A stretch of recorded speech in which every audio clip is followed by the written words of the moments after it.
மரியாதைக்குரிய பெரியோர்களே, தாய்மார்களே, தலைமை நிலைய நிர்வாகிகளே, மாநில பொறுப்பாளர்களே, கழக மாவட்ட செயலாளர்களே, சிறப்பு ஒருங்கிணைக்குழு உறுப்பினர்களே, மக்களை பத்திரமாக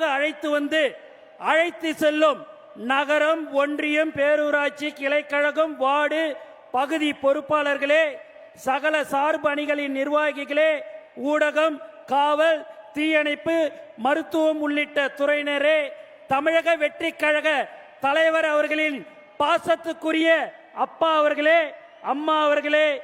தளபதி நெஞ்சில் குடியிருக்கும் தோழர்களே,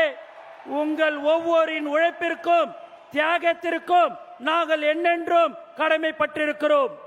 மேலும் உலக தமிழர்களின் உள்ளங்களிலும் இல்லங்களிலும் அண்ணனாக